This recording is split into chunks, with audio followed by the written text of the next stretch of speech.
안녕하세요. 증시 탑5 박미라입니다. FOMC 불확실성이 제거된 이후 국내 증시는 상승 출발했는데요. 코스피는 오늘도 고점 높이고 있지만 코스닥은 어제 이어 오늘도 밀리고 있습니다. 외국인과 기관의 동반 매도에 주춤하고 있는데요. 이런 가운데 어떤 종목들로 수익을 내볼 수 있을까요? 오늘 증시 탑5에서 함께 하시길 바라겠습니다. 자, 오늘 손만대원 상학과 샘플러스 손대상 멘토님과 함께 하겠습니다. 멘토님 안녕하세요. 네네. 자, 손대상 멘토의 종목 탑5 어떤 종목들이 있는지 지금 바로 공개하겠습니다. 네, 첫 번째 종목은 AP 시스템입니다. 코스닥의 반도체 종목이죠. 오늘 장중, 연중 최고가를 경신한 종목이기도 합니다. 두 번째 종목은 한솔 테크닉스인데 오늘도 상가 기록한 이후 좀 조정이 나오고 있죠. 자세한 대응 전략 확인해드리고요. 세 번째 종목은 두산 인프라코인데 실적 개선 전망에 오늘도 주가가 강세를 이어가고 있습니다. 네 번째 종목은 SO율인데 국제유가 반등 소식에 오늘도 주가가 초강세를 이어가고 있죠. 다섯 번째 종목은 카프로입니다. 급등세 나오며 역시 자세한 대응 전략 잠시 후 확인해드리겠습니다.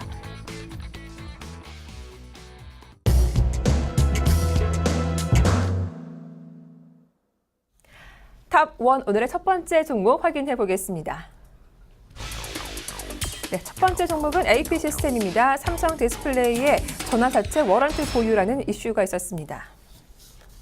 네, 코스닥의 반도체 종목 가운데 하나이죠. 일단은 차트를 보더라도 최근 주가 흐름이 상당히 좋은 종목 가운데 하나인데요. 오늘도 연초에도 연중 최고가를 기록하기도 했었죠. 어떤 모멘텀이 있는 겁니까? 네, 최근에 이슈가 나왔던 부분으로서 네. 삼성 디스플레이죠. 삼성 네. 디스플레이 쪽에서 12물량을 지금 가지고 있다라는 얘기가 공시가 나오게 되면서 이슈가 계속적으로 좀 작용을 하고 있는 상황인데 네. 현재도 디스플레이 쪽에서는 역시 물량을 좀 보유하고 있는데 만약에 이 부분을 전환을 해서 주식을 받는다라고 한다면 현재의 최대 주주가 바뀔 가능성이 있다라는 이슈가 계속적으로 좀 나오고 있습니다. 그렇다라고 한다면 네. 삼성 그룹사로서의 이슈가 될 가능성이 있기 때문에 최근에 이런 기대감이 좀 있다라고 보시면 좋을 것 같고 네. 사실 작년 같은 경우 기대감이 굉장히 좀 많았습니다. 반도체라든가 디스플레이에 대한 기대감이 많았는데 실질적으로 삼성전자 쪽에서 물량을 기대감만큼 주지를 않았기 때문에 작년의 실적이 그렇게 좋지는 않았습니다만 작년에 확인해 볼 수 있었던 게 중국 쪽으로 진출을 하게 되면서 중국의 투자 성과에 대한 기대감이 나오게 되었습니다. 이 기대감은 올해부터 본격적인 실적으로 이슈가 될 가능성이 존재를 하고 있기 때문에 네. 전반적으로 긍정적인 이슈가 계속적으로 나오고 있다라는 측면과 함께 차트상으로도 보게 되면 기관과 외국인이 최근에 동반 매수가 들어오게 되면서 주가를 좀 끌어올리고 있는 모습이 연출이 되고 있는 상황인데 주봉상으로 먼저 보도록 하겠습니다. 기본적으로 반도체 장비주가 대부분 신고가를 형성하게 되면서 역사적인 신고가 부근에 있는데 반해서 AP 시스템 같은 경우는 아직 반 정도밖에 올라오지 못했다라고 좀 생각을 하시면 좋을 것 같아요. 그래서 큰 폭으로 박스권으로 이어질 가능성이 있는데 이제부터 한 번 정도는 레벨업이 더 될 가능성이 있다라는 측면을 좀 확인을 해보시면 좋을 것 같고요. 박스권에서 조정을 받게 되면서 하락하는 추세를 일단은 뛰어넘었다라고 생각을 하시면 좋을 것 같습니다. 그리고 네. 주봉상으로 저항이 형성되어 있던 8,500원 수준도 뛰어넘으면서 오늘 올라가고 있는 모습인데 일봉상으로 보시게 되면 8,500원을 돌파를 하게 되면서 한 번 정도 쉬어가는 모습이 나타났고 지금 같은 경우는 완벽하게 저항이 지지가 된 상태로 올라가고 있는 모습이 되고 있기 때문에요. 이제부터 관심은 좀 더 가지셔도 상관이 없다라는 얘기를 좀 해드리고 싶고 전체적인 주 수급을 좀 확인해 봤을 때 기관 쪽에서 매수를 하기 시작을 하게 되면서 주가가 상승하는 그런 모습을 보여주었습니다. 그렇다라고 한다면 최근에 기관 쪽에서 매수가 계속적으로 좀 이어지고 있는 모습으로 봤을 때 기관 쪽에서 매수가 유지될 가능성이 더 높다라는 생각을 좀 가지고 있거든요. 그렇기 때문에 오늘 AP 시스템을 탑 원종목으로서 네. 여러분들께 좀 제시를 해드리도록 하겠습니다. 네, 저항을 지지로 발판 삼아서 추가 상승 기대해 볼 수 있겠다. AP 시스템 자세한 대응 전략 들어봤습니다.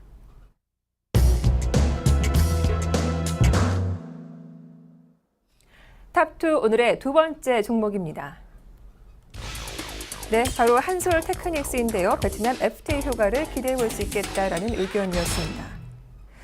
네, 어제 상한가 기록한 이후 오늘도 밀리지 않고 추가적인 상승이 좀 이어지고 있는 종목이기도 한데요. 베트남 FTA 효과 어떤 걸 좀 기대해 볼 수 있나요? 일단은 베트남과 한국이 FTA를 진행을 하게 되면서 두 가지 네. 이슈가 있었어요. IT 쪽이랑 그다음에 인프라에 대한 얘기가 계속적으로 좀 나오고 있는데 지금 글로벌 시장으로 본다라고 하더라도 향후 성장성이 가장 높은 게 베트남 쪽이다라고 좀 생각을 하시면 좋을 것 같고요. 네. 삼성전자라든가 삼성전기가 지금 베트남 쪽에서 스마트폰을 양산을 하고 있는 상황에서 한솔테크닉스 역시 옆쪽에 공장이 좀 작용을 하고 있습니다. 그러면서 올해 또 이슈가 됐던 게 갤럭시 A 시리즈와 A 시리즈부터 지금 S6부터 해갖고 네. 일체형 배터리가 이어진다라는 얘기죠. 그렇다라고 한다면 당연히 무선 충전에 대한 기대감이 계속적으로 작용할 수 있다라는 긍정적인 흐름이 또 있다라고 볼 수가 있을 것 같고 지금 펀드 자금도 한국 베트남에 대한 펀드 자금이 계속적으로 좀 유입이 되고 있다라는 측면으로 본다라고 했을 때 뭐 한솔테크닉스 역시 수혜주로서의 작용을 할 수 있을 것이다라고 생각을 좀 하고 있습니다. 더 중요한 건 역시 실적적인 측면이 아닌가라는 생각을 갖고 있는데 한솔테크닉스 같은 경우는 계속적으로 적자가 기록을 하게 되면서 주가가 밀려주는 조정을 받는 모습을 좀 보여주고 있는데 올해부터는 흑자 전환을 하게 되었습니다. 근데 그 실적이 2012년, 2013년, 2014년보다 훨씬 좋은 흐름을 나타내고 있는데 불구하고 아직까지 주가가 상승을 하지 못했다라는 측면을 봤을 때 지금부터 충분히 상승 여력은 있다라고 좀 생각을 하시면 좋을 것 같습니다. 차트상으로 좀 더 얘기를 해드리자면요. 일단은 박스권으로 단기적으로는 흐름이 이어질 가능성이 있다라고 좀 보시면 좋을 것 같고요. 올해보다는 내년이 2016년이 실적은 더 좋아질 것으로 물론 예상이지만 이어지고 있습니다. 거기에서 수급 상황으로 보시게 되면 그동안 기관 쪽에서 매도를 하게 되면서 주가가 조정을 좀 받아주는 모습이었는데 최근 들어서 기관 쪽에서 매수가 들어오게 되면서 방향을 위쪽으로 잡아주는 모습이었고요. 그렇다라고 한다면 역시 기관의 수급에 의해서 주가는 움직일 수 있을 가능성이 높다라는 측면 거기에다가 외국인 쪽도 어제부터 다시 한번 매수가 들어오고 있는 모습을 보여주고 있다라고 하면 결국은 아직까지는 뭐 수급이 좀 불확실한 상황에서 역시 기관 쪽에서 한솔테크닉스를 강하게 사고 있다라고 한다면 주가의 기대감은 추가적으로 있을 것으로 예측이 되고 있기 때문에 두 번째로는 한솔테크닉스 얘기를 좀 해봤습니다. 네, 멘토님. 어제 기관의 매수가 정말 상당히 강했잖아요. 네, 맞습니다. 상한가도 들어왔었고요.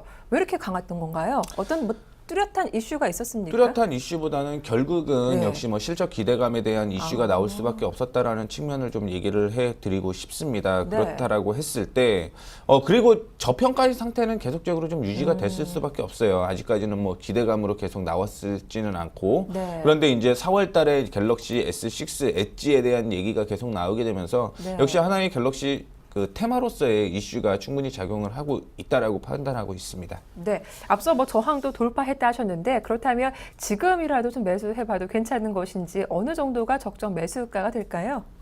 네, 한 16,000원 정도, 6,500원이 사실은 저항이었고요. 네. 그거를 지금 돌파를 했는데 그건 것 같아요. 1시에 밥을 먹고 2시에 바로 점심을 또 먹을 수 있을까요? 아, 배부르죠? 배부르죠. 못 먹는다는 얘기예요. 소화 과정이 네. 좀 필요하다라는 얘기인데 한 2, 3일 정도는 횡보 과정이 좀 있을 것으로 그렇군요. 예측을 하고 있어요. 네. 그렇기 때문에 그때에 맞춰갖고 매수 타이밍을 좀 잡아보시는 게 좋지 않을까 이렇게 생각하고 있습니다. 네, 알겠습니다. 저평가되는 한솔테크닉스 조금 조정이 나온다면 그때 한번 매수 접근해보자라는 의견 들어봤습니다.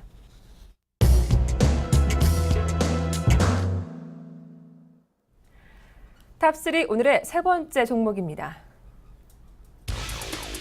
네, 두산 인프라코인데요. 2분기 실적 기대감에 오늘 주가가 상당히 강한 종목입니다. 네, 드디어 2분기 실적 기대감이 전해지고 있는 종목들 나오고 있습니다. 오늘 차트를 보니까 정말 갭으로 강하게 뛰어오르면서 20일 이동평균선도 좀 돌파하는 흐름 나오고 있어요. 어떤 모멘텀이 있는지 살펴볼까요? 네, 일단은 두산 그룹주 자체가 네. 10년째 기대주라고 좀 볼 수가 있을 것 같아요. 항상 그 네. 기대감은 계속 있었는데 흥행을 하지 못했던 영화 네. 배우와 비슷하지 않나라는 좀 생각을 가지고 있는데 항상 발목 잡는 기업적인 한 이슈가 또 있더라고요. 그렇죠. 계속 네. 있었죠. 사실은 기대는 있었지만 뭐 하나가 좀 부족해갖고 네. 주가의 상승을 하지 못했다고 생각을 하고 있는데요. 1분기의 실적은 사실은 그렇게 좋지는 않을 것으로 예측이 되고 있지만 네. 2분기부터는 미국에 대한 건설 시장이 좋아질 가능성이 있다라는 얘기가 계속 나오고 있고 그동안 중국 부동산에 대한 이슈도 계속적으로 좀 있었습니다만 중국의 부동산이 발목을 잡았는데 올해부터는 다시 한번 부동산 경기를 좀 활성화시키려고 중국 쪽에서도 의도를 하고 있습니다. 왜 중국과 미국 쪽을 같이 보셔야 되냐면 두산 네. 인프라코어 같은 경우는 미국 쪽이 한 65% 정도의 매출이 나온다라고 생각을 하시면 좋을 것 같고요. 중국 쪽에서는 30에서 35% 정도 나온다라고 한다면 사실은 미국과 중국의 영향을 가장 많이 받는 종목이 두산 인프라코어가 아닌가라는 생각을 좀 가지고 있습니다. 또한 밥캣에 대한 얘기도 계속적으로 좀 나오고 있는데 밥캣 쪽에서는 미국 시장에 대한 건설 장비를 계속적으로 좀 수주를 하고 있었는데요. 건설 시장이 좋지는 않았어요. 근데 올해부터는 좋아지게 될 가능성이 높다라고 생각을 하고 있고요. 그동안 두산 인프라코어가 밥캣을 인수를 하게 되면서 그거에 대한 재무적인 부담은 있었습니다. 그런데 최근에 프리 IPO를 통해서 8천억을 지금 조달을 받을 계획이고요. 8천억을 받아서 상환을 하는 데 쓴다라고 한다면 재무구조 자체가 좋아질 수밖에 없다라는 측면을 좀 얘기를 해드리고 싶습니다. 거기에 최근에 급등이 나왔다가 조정을 받아주는 모습을 보여주었는데 이거 역시 호재로서 인식이 될 가능성이 높다라고 좀 얘기를 해드리고 싶습니다. 그런 부분은 차트를 통해서 좀 더 자세하게 좀 언급을 해드리도록 하겠는데요. 네. 자, 지금 보시게 되면은 실적에 대한 기대감이 계속적으로 나오고 있음에도 불구하고 두산 인프라코어의 경우는 2008년 그러니까 금융 위기 때 부근에서 살짝 높은 수준에서 있었어요. 그리고 지금 반등이 나와주고 있는 모습인데 자, 최근에 조정받았던 게 왜 긍정적인 흐름이 이어질 가능성이 있다라고 얘기를 해드리냐면 9,220원부터 시작을 해서 피보나치라는 걸 좀 잘 활용을 해보면 여러분들이 반등 타이밍을 알 수 있다라고 좀 생각을 하고 있는데 50%에서 지금 반등이 나오고 있습니다. 자, 50% 반등은요. 책에서 보게 되면은 이전의 고점을 돌파한다라고 얘기가 계속적으로 좀 나오고 있거든요. 그런데 50%에서 반등이 나오고 있다라는 건 적어도 이전의 고점을 돌파할 가능성이 충분히 있다라고 생각을 하고 있고 수급적인 측면으로 보게 되면은 기관 쪽에서 매수가 들어오게 되면서 주가의 상승을 좀 일으켰다라고 좀 생각을 하시면 좋을 것 같은데요. 최근에 들어서 다시 한번 기관 쪽에서 실적 기대감에 대한 리포터가 계속적으로 나오고 있다라고 한다면 네. 역시 매수세가 들어올 가능성이 있다라고 좀 생각을 하시면 좋을 것 같아요. 그래서 올라오게 되면은 일단은 뭐 큰 폭의 성장보다는 일시적으로 흐름을 따라가자라는 좀 얘기를 해드리고 싶고요. 14,000원 부근에서는 조정받을 가능성이 있습니다. 하지만 14,000원 조정을 받게 되면은 제가 예상하기에는 2분기로 완벽하게 좀 넘어가는 시점이 아닌가라고 생각을 하고 있고요. 2분기의 실적 기대감이 계속적으로 작용을 한다라고 한다면 그 이후에 추가적인 상승 충분히 이어질 가능성이 있다라는 판단 갖고 있으니까 두산 인프라코어 관심 좀 가져보시는 것도 좋을 것 같습니다. 네, 참 이 종목이 올해 차트로만 보면은 상당히 많이 올라왔기 때문에 긍정적인데 좀 차트를 넓게 보자니 2011년도 고점 대비는 한 주가가 지금 3분의 1 토막 수준이잖아요. 그렇죠. 혹시 그때 보유하셨던 분들이 계시다면 네. 진짜 좀 아직도 배가 고프실 것 같아요. 그렇죠. 근데 네. 그때 만약에 조정을 받았다라고 한다면 결국은 비중이거든요. 네. 비중을 내가 얼마만큼 들고 있냐에 따라서 네. 추가 매수를 해야 될지 안 해야 될지 결론이 좀 나게 되는데 네. 말씀을 해드렸던 17,000원 부근은 14,000원 부근은 굉장히 네. 강한 저항이 될 거예요. 그래서 14,000원을 돌파하는 시점에서 추가 매수를 하라는 말씀을 해드리고 싶습니다. 네. 그 신규 접근도 그때가 좀 낫겠네요. 신규 접근의 경우는 분할로서 매수하시는 게 분할로? 좋을 것 같아요. 그래서 네. 지금 만약에 매수를 한다라고 한다면 14,000원을 사실은 돌파를 할지 안 할지는 아무도 몰라요. 근데 만약에 14,000원을 강하게 거래량이 동반되게 되면서 튀어 올라간다라고 한다면 그때 추가 매수 타이밍까지 잡아보는 것도 나쁘지는 않습니다. 지금 12,600원 수준에서 14,000원 부근을 목표가로 잡고 있는데요. 그것만 하더라도 10%의 수익은 충분히 달성을 할 수 있기 때문에 뭐 그런 부분 분할 매수에 대한 의견 제시를 해드리도록 하겠습니다. 네, 이렇게 2분기 실적 기대감이 살아있는 종목이었죠. 두산 인프라코어 자세한 대응 전략 살펴봐 드렸습니다.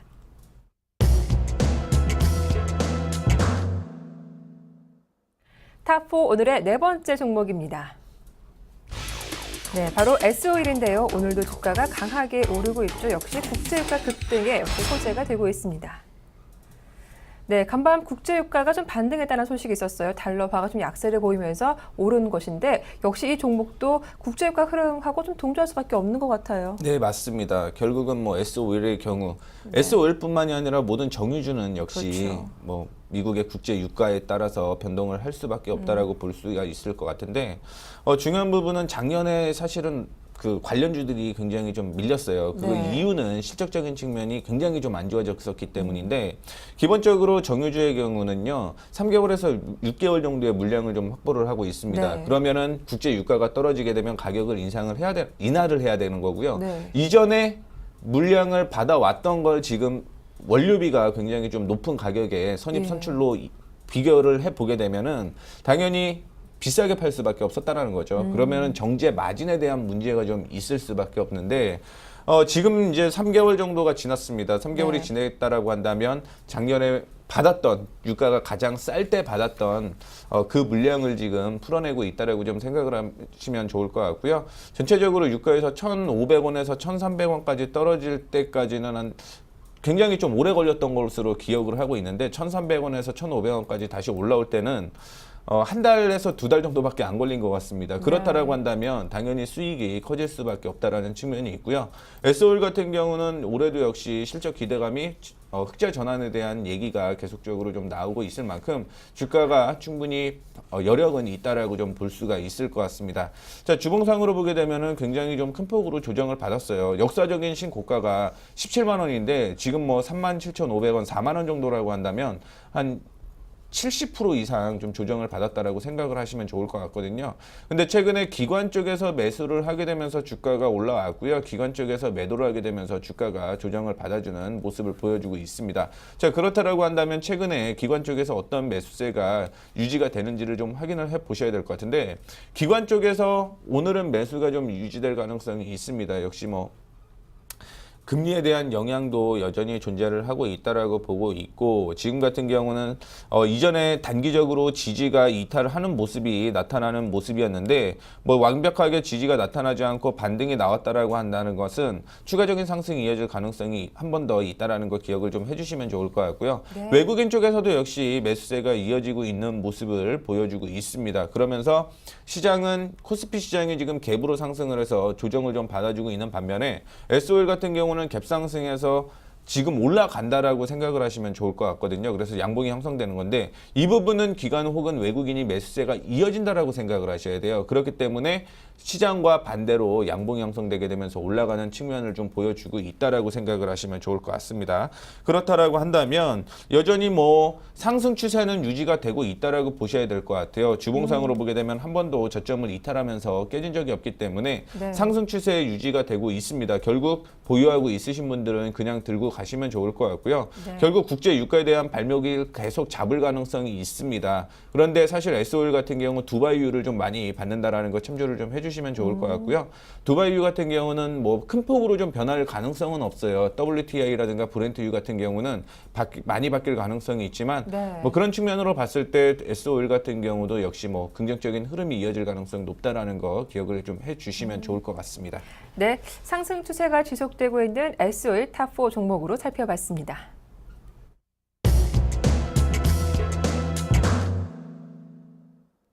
탑5 오늘의 마지막 종목입니다. 네, 카프로인데요. 거래소의 화학주이죠. 오늘 급등세가 나오며 5일선, 21선 강하게 돌파했습니다.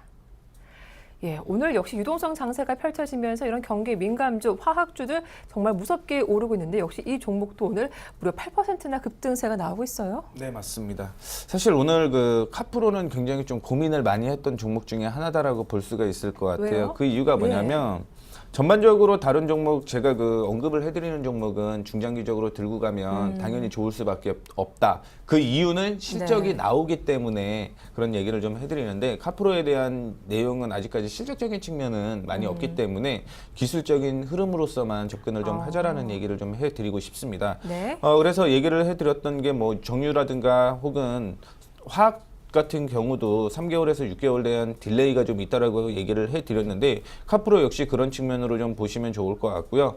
다만 이제 대형주보다는 좀 중소형주 위주로서 이슈가 되고 있기 때문에 크게 반등보다는 기술 저평가 매력으로서만 기대감을 좀 가져보자라는 얘기를 해드리고 싶습니다. 그래서 이거 역시 차트를 통해서 좀 더 얘기를 해드리도록 하겠습니다. 사실 정유주라든가 화학주 같은 경우는 2009년, 10년, 11년에 굉장히 좋은 흐름을 보였다가 조정을 좀 받아주는 모습을 보여주었는데요. 2011년에 38,000원 가던 주가가 지금 4,000원이라는 거죠. 그래서 역사적으로 2,420원대까지 올라갔는데 그렇다라고 한다면 굉장히 많이 밀렸다라고 생각을 해요. 그렇기 때문에 반등 가능성도 충분히 존재를 한다라고 생각을 하고 있습니다. 다만 실적적인 측면까지만 확인이 된다라고 한다면 굉장히 기대가 되는 종목 중에 하나인데요. 아직까지 실적적인 측면은 나오지 않았다라는 것에 조금 아쉬움이 있습니다. 네. 자, 차트를 확인해 봤을 때 수급 확인해 봐야겠죠. 역시 기관의 종목이다라고 좀 보시면 좋을 것 같은데 기관이 어떤 매매를 하냐에 따라서 주가의 변동폭이 달라질 가능성이 있다라는 것 참조를 좀 해주시면 좋을 것 같고요. 최근 들어서 기관 쪽에서는 뭐 좀 매수하고 옆으로 횡보하는 모습을 보여주고 있는데 기관이라고 하더라도 꾸준히 매수만 하는 게 아니라 단가의 조정을 좀 하는 측면들도 있다라는 거 참조를 해주시면은 옆으로 횡보를 하고 있을 때 바닥에서 옆으로 횡보를 한다라는 건 어느 정도는 매집을 하고 있다라고 생각을 하시면 좋을 것 같아요. 자, 매집을 한다라는 얘기는 왜 해드리고 있냐면 지금 OBV라는 보조지표 아래쪽에 보시면 OBV라는 보조지표가 우상향을 보이고 있는데 네. 이거는 매집을 나타내는 보조지표로 생각을 하시면 좋을 것 같아요. 그렇다면 지금 매집이 이어지고 있다라고 생각을 하시면 좋을 것 같고요. 이중 바닥을 형성을 하게 되면서 이제 지지가 최근에 오늘까지 나오는 거죠. 주봉상으로 최근에 나오고 있기 때문에 이전에 저항이 지지가 되는 측면, 저평가 매력이 부각이 되고 있다라고 생각을 하고 있습니다. 네, 자 이렇게 카프로까지 확인해 봤는데요. 5종목 가운데 손혜상 멘토님이 꼽은 비중 확대 1등주 과연 어떤 종목인지 지금 바로 공개하겠습니다. 네, 비중 확대 1등주는 한솔테크닉스였습니다. 네, 앞서 한 두 번째로 살펴본 종목이었는데요. 한솔테크닉스 자세한 대응 전략 좀 들어볼까요? 네, 말씀해드렸듯이 실적의 흑자 전환이 기대가 된다라고 좀 볼 수가 있을 것 같아요. 네. 그래서 2, 3일 정도 횡보한다라고 좀 얘기를 해드렸는데요. 그렇다라고 네. 한다면 17,000원 전후로 해갖고 지지가 강하게 형성이 될 가능성이 높다라고 저는 생각을 하고 있거든요. 네. 그래서 만약에 관심 있게 매수를 한다라고 한다면 17,000원 전후로 매수를 하시는 게 좋다라는 얘기를 해드리도록 하겠고 올라가게 되면은 일단은 크게 바라보는 것보다는요. 네. 일단은 저항이 형성이 되어 있는 게 한 22,800원 정도로 형성이 되어 있기 때문에 네. 22,800원대까지 차트를 통해서 좀 더 보여드리자면 22,800원을 목표 주가로 좀 제시를 해드리도록 하겠고 자 일봉상으로 한번 가보도록 하겠습니다. 이탈가는 언제나 중요합니다. 이탈가를 좀 짧게 잡아보도록 하겠는데요.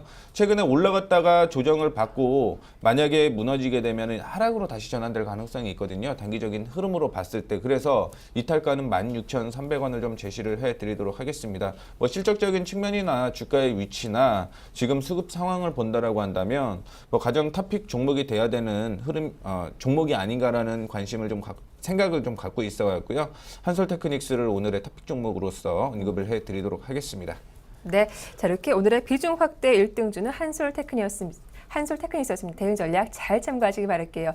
자 지금까지 샘플러스 손대상 멘토님과 함께했습니다. 오늘 수고 많으셨습니다. 고맙습니다. 네, 감사합니다. 자, 주 후반에 왔습니다. 지치기 쉬운 목요일 더 힘내시고요. 저희는 내일 이 시간 보다 알찬 내용으로 다시 인사드리겠습니다. 함께해 주셔서 고맙습니다.